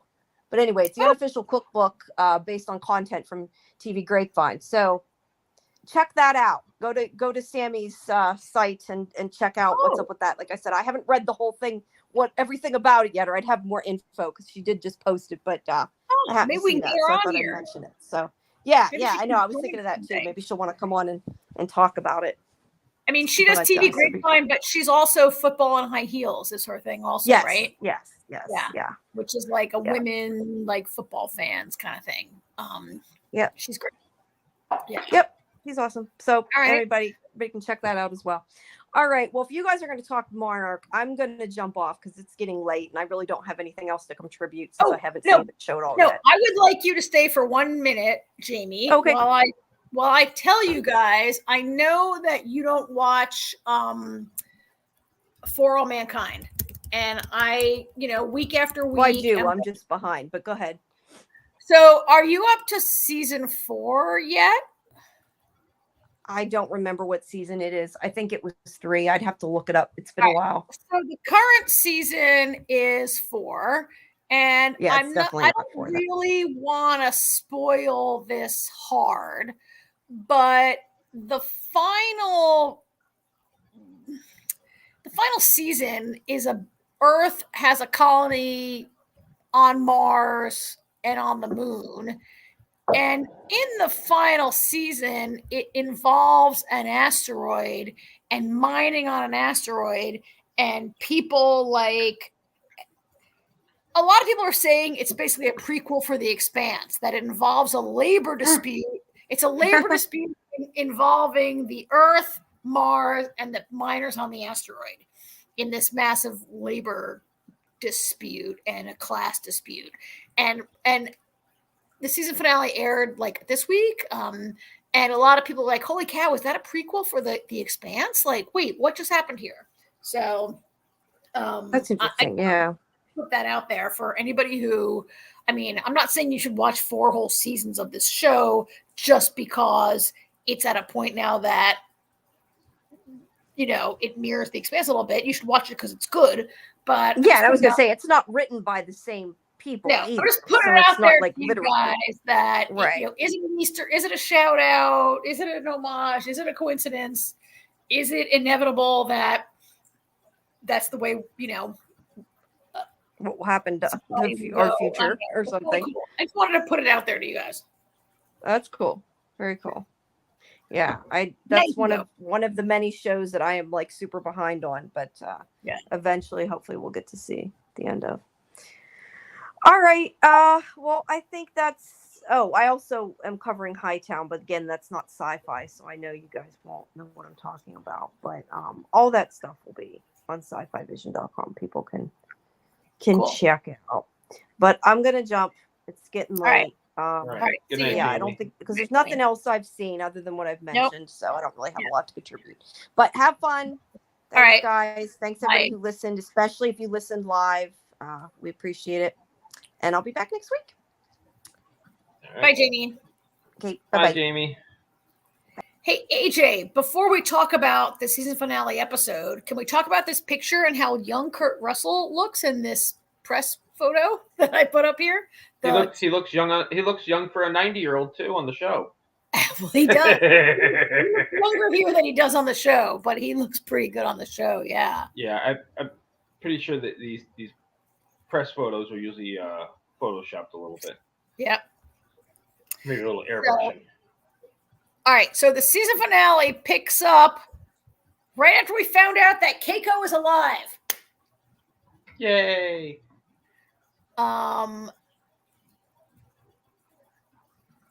You know what's funny? Until we saw her, I never even considered the fact that she could be alive, even after seeing Lee down there for a week. I never did either. We talked about this last week, how I was like, wait a minute, cockroaches the size of beavers ate her, right? How did she, no one ever, he doesn't say, how did you live? He doesn't say, wait a minute, I saw giant cockroaches attack you. He never says, anything, he never asks her, holy shit, how are you alive, right? I think there was a part of him that after he spent time there, realized that she could have been there too. I guess, but we saw them crawling over her. She fell because they were crawling all over her, right? But they were crawling all over her and pulled her down doesn't necessarily mean they ate her. That's what they wanted us to think. Yes, obviously. I guess they weren't trying to eat her. They were trying to use her as a rope to get to the top. So, I'm going to jump right into a question that Artie and I had tonight because we just watched it before the podcast. So, she says she's been there about 56 days, and it's been 56 years. Yep. Okay, since she fell down the hole. So that leads to believe it's been a year for each day that she's I'm sorry. There. Can we talk about your cat for a second? Your cat is pretty angry. No, that was my text message, which I have a feeling was Jamie. Okay. Sound like your cat. All right. So yeah, it was Jamie. So she's down there. Anyway. She says it's about 56 days. It's been about 56 years. So it appears. Here's the problem. I know what you're going to say. Go for it. Tell me. Lee says he was there for a week, and he was gone 20 years. Yeah. Because by Keiko, it seems like one day kind of is roughly 1 year, right? Right. He's a week and he's 20 years. So it's roughly, for him, 1 day is 3 years, roughly, kind of, right? So somebody's math is wrong. Or it's not linear, or the sun, it's not. Well, all right. Let me ask you this: how many days have the three of them been there since they fell and then found Keiko? Because it's been 2 years on the outside world, and they appear to have not even been gone a full day, right? Yeah, they don't spend a night. They never spend a night. They don't spend a night in a tent or anything like that. There's none of this we gotta hide. Yeah. So that they're playing a little fast and loose with the time displacement, but it's time displacement. So I guess they can get away with that because you really know, right? but there better be a rule. There's got to be a rule. If there's not a rule, it's like you and I it's are like over our time travel shows. It's always like we always say with the time travel shows. I'm okay with all these time travel shows being different as long as they stick to the rules that they implement for themselves. Right. There's got to be a playing rule. fast and loose. When you start playing fast and loose, like, oh well, this is the rule, but we did something we shouldn't have. So here's an amendment to the rule, and that's when you start to go, all right, it doesn't work anymore. No, I agree with you, and we don't, and maybe the Monarch people don't understand enough. Maybe, I mean, I'd like to think that if I fell down there and I was like, AJ, I haven't seen you. How long have you been down here? Wait, what? Like, we would talk about it, but I think that maybe for these people, they have other things on their mind, maybe. I don't know.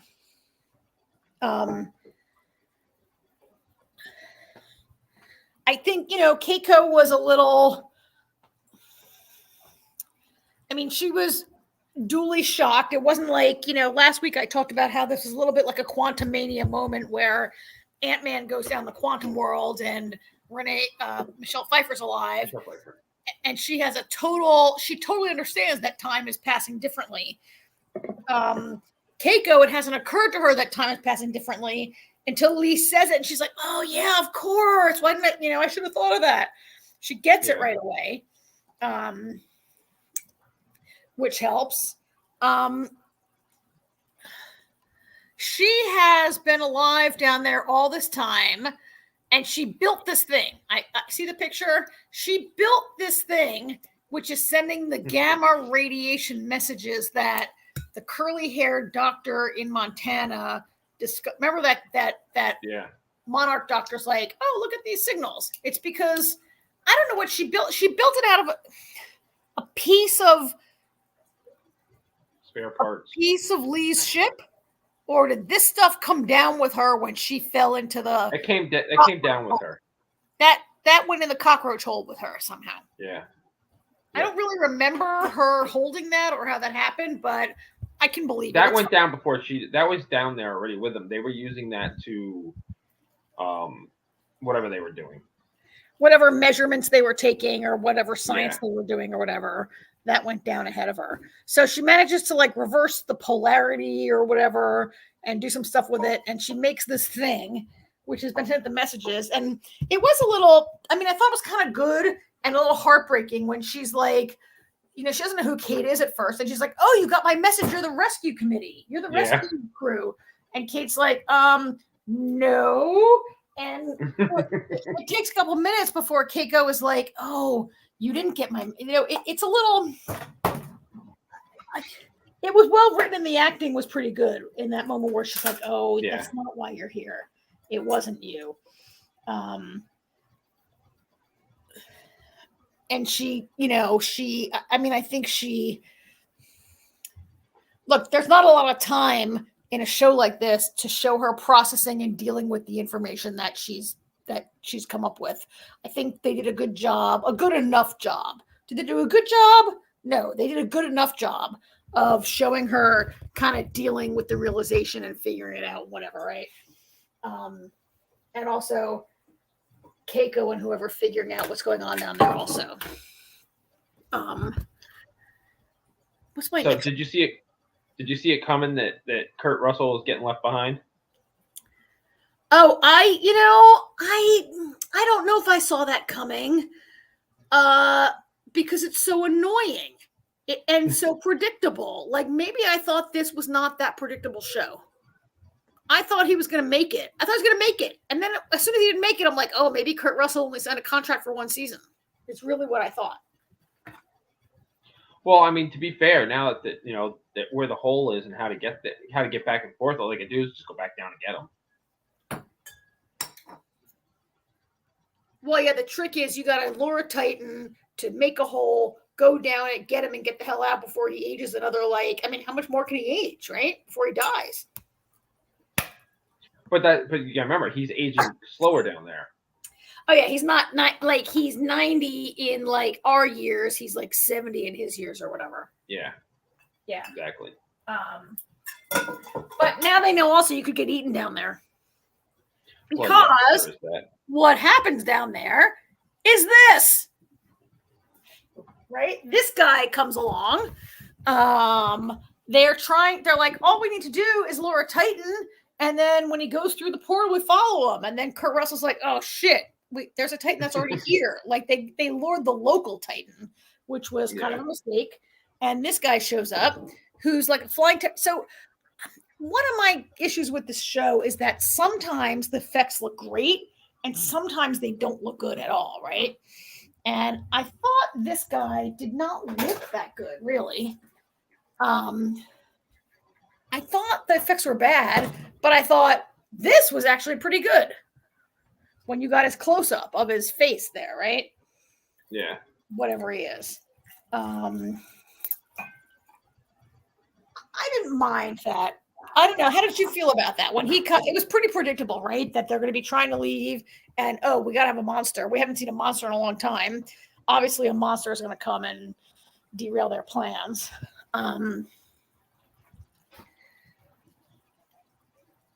I should have seen that coming. I guess if I'd thought about it, I saw that coming, right? We saw it coming. Did you see it coming?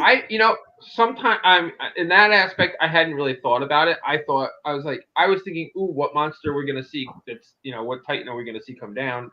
I never crossed my mind that it would lure a Titan that was already there. That was pretty fun. Yeah, it was, and it was kind of a mistake. And it was like Kurt Russell's like, I never thought of that, right? Like this Titan. The whole idea is you have to follow a Titan through the portal. And like, I guess it never occurred to him that there's like local Titans just hanging out, not moving or whatever, right? But it did work because Godzilla showed up. Boom! There he is. And so Godzilla always looks good. Like sometimes I think the effects aren't great. The water effects are never good, but they're difficult on every show. But Godzilla always looks good, right? And then Godzilla shows up. He comes down through this like whatever, it's like a crystal elevator that he comes down from wherever he is. And the fight scene was pretty decent. Oh yeah. Like I thought that little bat, he wasn't that little, he's smaller than Godzilla, the little bat guy, pterodactyl guy, this guy, I figured he sees Godzilla, he takes off. He's like, oh, I want to eat Kurt Russell. Oh no, here's Godzilla, let me go. But he's like, oh hell no, Godzilla. You're not, I gotta defend my snack. And he gets in this fight. He like this guy, like Batman, he like flies right at Godzilla and bites his neck immediately. Right? He goes right and bites Godzilla's neck. And then Godzilla's like, whatever. Godzilla ends up like ripping his arms off basically and killing him. Wings. Right? Yeah, his wings, not his arms. And that's when the whole thing happens where these guys are back here, sitting in all happy in here, get ready to go. And then like, oh, the plug comes unplugged and Kurt Russell's going to jump outside. And now the whole thing is getting ready to take off. And now, funny thing. I don't know if you caught it, but I totally, and I don't know if it was intentional, but that scene when he's trying to put the plug back together and just won't quite reach as he's trying to plug it back in. Total Back to the Future moment. Oh, it is. Yes, I didn't think of that. Yeah. I caught it immediately. I said to Artie, I was like, what does that remind you of? And he's like, I don't know. And I was like, Back to the Future. And he was like, huh? And then I was like, the clock tower scene. Yeah. And he was like, oh, wow. He's like, yeah. I was like, and the plugs are even the same. They were. Maybe they got them out of the props closet. So I don't know if there was a little shout out homage there, a little inside thing for these guys, like big fans of Back to the Future or something. But I gotta if it was intentional or not, I got a kick out of it. For a minute, I thought maybe he should stick his finger in both sockets and complete the circuit and make himself like the human wire and fry himself. I mean, I knew he wouldn't, but I was like, that's a way to do it, right? Yeah. At any rate, he eventually does it. Kurt Russell manages to, or I should say Lee manages to complete it. And now he's like, now the little, whatever it is, the space, it's not a spaceship, but the ship is, now it's starting to leave. It's following Godzilla. It's moving. and he has to run, and Keiko's like, "Run, Lee, run!" And we recreate the scene where, previously where she was falling, and I think Lee didn't have her hand. Bill had her hand, right? Did Lee have her hand when she falls into the roach pit? And it's like, don't let go. And, this is the opposite where she's holding Lee's hand and she's like, don't let go, Lee. And Lee's like, no, it's too heavy, which is ridiculous because it was built to carry 4 people. Why it's too heavy, I don't know. But Lee's like, no, and he sacrifices himself. He literally pries her fingers. Not for nothing. I'm not sure if all of Lee would have made it out or just his arm if she held on to him the whole time. Because you think about the way that the capsule pops out of the ground and it kind of bounces along the pavement. That would have been Lee bouncing along the pavement, even if he made it through. Fair enough. And it closed right away. As soon as the capsule came through, it closed. It did. So if he's hanging on the bottom, does it close? You know what I mean? Like, what happens if you're on the, I don't know. And he was in love with her, and he is still in love with her. Oh, absolutely. But they can't be together. She's 35, and he's like 70. Somewhere between 75 and 100, depending upon which timeline you're using, right? They don't really, and they've been through too much, and she chose whatever. There's too much water under that bridge for them to be together. So he chooses to, I guess it. So that's a cliffhanger, I guess, for next season. I think. Will they go back and get him, I think for Lee, the main thing is he finally was able to save her. And he has closure. He knows she's alive and she's going to be safe. Yeah. His character arc could be done. It could be. Kurt Russell could be. Lee Shaw could be out of the show because what more is there for him to do, right? Now, here's the great kicker. All right. So now we know it's been 2 years later. Wait. I got a slide. So they go home. Oh, okay. There you go. They come back. 2 years later. So now it's 2017. And the last shot, we have the whole happy reunion. Oh, hi, Mommy. My boy, you've grown. But the best part, do you have a slide of what I'm going to say next? Yes. Yes. As soon as he said it's been 2 years later, I said, well, that's when Skull Island was. And then you see them pan to the name of the, it says Skull Island, whatever on the side of the ship. You can't see it in here, right? You don't see Skull Island in this shot. Yeah. And I was like, well, 2017 was Skull Island, and then sure enough, as it progresses through the rest of the scene, they're on Skull Island. I mean, it makes sense that Skull Island would become a Monarch outpost, and maybe always has been. Like the movie takes place. That's where Bill Randa disappeared. That's where Randa disappeared. Yeah, and that's the other thing. And it's funny because that's what we've been talking about. We're like, where does season 2 go? Do they just do a time jump? Does it make sense for these characters just to still be around for the other stuff? And here I think we've kind of got our answer. So, but here's the thing. Every time they need to do a time jump, do they go back down to the realm of Titans and then pop up 2 years later? Because Godzilla King of Monsters is in 2019. So we've got another 2 years to play around. And meanwhile, Godzilla X Kong is coming out this coming summer of 24? This summer, yeah. Right? And when is that set, right? Because we've all seen Godzilla King of the Monsters in 2019. So there's 2 years to that. And then the new movie's got to be set in, I don't know, sometime between 2019 and 2025, right? So it was probably 2022. And we're getting one like every 2 years. Godzilla vs. Kong was 2 years ago.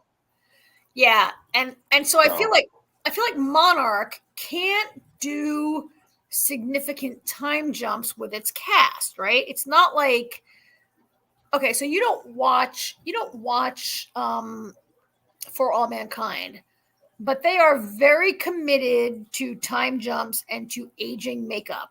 I would have to say that Joel Kinnaman is wearing some of the worst aging makeup I've seen on television in a long time since The Americans.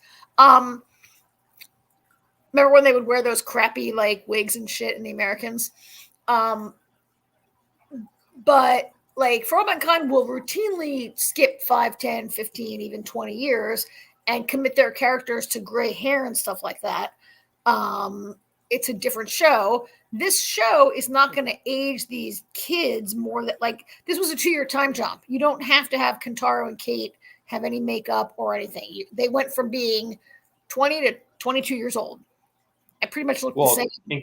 In Kate's case, she didn't age at all.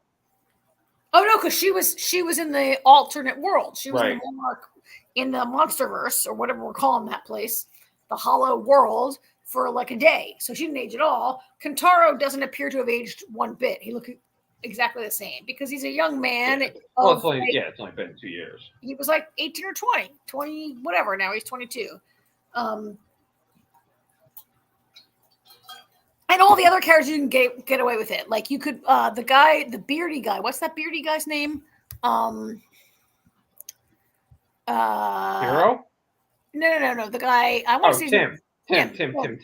I mean, you put a few more gray hairs in Tim's beard, and you're fine, right? And like all the adults don't really have to age that much either. You could a 2-year time jump is fine. 5 years, now you're starting to get into it. 10 years, 15 years. This is not that show. But if we're at 17, King of the Monsters is 19, we got to have at least 4 years probably before the new. Doesn't mean the show has to go there. The show could still lag behind, right? The show is. Right.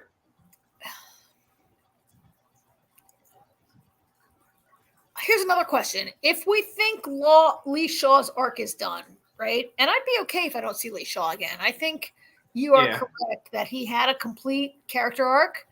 And he achieved what he wanted to. And if he keeps living down there, or if I'm Lee Shaw, do I just let Godzilla eat me and be like, whatever, that's fine? Does that mean that the 1954 storyline has pretty much run its course also, right? Yeah, unfortunately. What more is there to see from that? Did you just say unfortunately? Yeah. Yeah, I really like the 50s. I did too, and I don't think there's anything more to be learned from that, right? Well, no, there can't be. I mean, her character isn't even in the. You know what I mean? Like she's done. She disappeared. Yeah. She was gone. Everybody else dies. I mean, could there be a little bit of John Goodman, like Bill Randa, John Goodman? Maybe what happens to Bill Randa after she dies before he becomes John Goodman on Skull Island in the 70s? Maybe that could be a thing, right? Could be. I mean, that's the next stage of development of like in 1963, Lee Shaw goes into the hollow world, and he's not seen again until 82. Presumably Bill Randa's doing something in those 20 years. If I'm the writers, that's my window maybe to, right? Especially now. I mean, we could get some flashbacks of that because they're now on Skull Island. Bill Randa spent a lot of time on Skull Island, so we could be. Yep. I don't know if that's their plan, then I'm sure they've already got John Goodman under contract. They haven't just haven't told us yet if that's their plan. Yeah. I mean, maybe they don't have to do. But you're right; they don't have to do it at all. We don't need a past storyline. No, but it could be Bill Randa, John Goodman. It could be fun though. That could be the next fun thing. That's the next chunk of time to fill in. And I think what's also missing, which I don't really care that much about, is Hiroshi from being that kid that we saw at the nuclear test to becoming the guy who I don't think we really need to see that either. He's a believer, but he's estranged from Monarch. I don't need to see that now. But the John Goodman thing could be a cool thing, maybe. Yeah, that could be interesting. Yeah. So anyway, that was the end of that. Good times. So that's done. What If is done. Next week we'll finish Echo. Maybe we'll pick up a few new things. We, True Detective. Quantum Leap. Oh, yes, that's what I wanted to tell you. So when you asked about that, I didn't realize that it premiered. So I actually watched it last night, the first episode. Yeah. It's good, but really weird. Like I'm not really sure what the hell's going on. The reviews are mixed. Weird. The reviews are mixed. But I don't think there's been no complaints about the acting, right? And I'm looking forward to it. No, I mean, no. It's just like I said, it's weird. I only saw the first season, so I don't know what seasons 2 and 3 were like. Oh, really? But there seems to be some kind of supernatural element in this one. Interesting. Yeah, I'm not really. It's weird. Well, maybe it'll make more sense as it goes, but you should definitely check it out. I mean, we'll probably pick that up for next week. We'll have some more Echo. Quantum Leap will air the day of our podcast, so we won't cover it. But there's other stuff around. We'll post our show a little sooner and post some things we're going to watch. Because there's still a bunch of stuff that we're trying to talk about that haven't gotten to yet. Right? So watch the space. All right. Another successful night. After some confusion. One of these nights we're gonna fly. One of these nights we're gonna fly right through with no problem. I mean, it was so we're still new on StreamYard. This was only our second week, and I created the wrong third thing. week, but I said it's our third week. It wasn't a problem. I set it up wrong. Minor oversight. We'll fix it up next week. Maybe we'll put on some lipstick and be on video next week. All depends on what time Jamie goes to bed. Yep. All right. Jamie's like, I don't want 10 o'clock hair. I gotta wake up tomorrow at like super early in the morning because I am going down. I live in Baltimore, and I am going down at the Ravens Stadium. They are stenciling cars with Ravens logos beginning at. You can get in line starting at 6 a.m. and they basically like have a stencil and they'll spray your back windshield or the side of your car with like a Ravens logo. So I got to get down there at 6 a.m. and get in line to get my car all stenciled. I did it for the Orioles also. So I gotta get all ready for the game. So when I talk to you next week, we will have won our next game and I will tell you all about getting my car set up. Sure you will. Sure. All right. Listen, the way these games have been going, are they the favorites or are they the underdog? Because if you're the favorite, you're probably going to lose. Well, we clinched first place. We're first place in the AFC. You'll lose somewhere. We didn't lose after what happened. Yeah, I know. I was saying that's what I'm saying. After what happened to the Cowboys, and then the Eagles. No, because the Bills won and they were number 2 seed, and the Bills won. Oh, that's true. They were number 2 seed. Yeah, that's right. And you can't stop Lamar. Yeah, but they were. You can't stop Lamar Jackson. Shut up. Lamar Jackson is overhyped. Not as overhyped as Deshaun Watson, but that's another story. I mean, you could argue that every quarterback is overhyped. There's an argument to be. No, that's not true. Oh no, I agree because people still think Daniel Jones is a good quarterback. Okay. Yeah.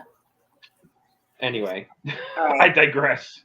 All right. Good night, Karen. Go get in line. All right. And we'll talk to everybody again next week. Thank you, everybody, for listening. Please join us again. Michael says sports. Michael, we end up talking about everything eventually. Michael's got a sports show, I think. That's why he's asking. He's on the NDB Media has a sports show, which everybody should listen to. There's so many great shows on NDB Media, right?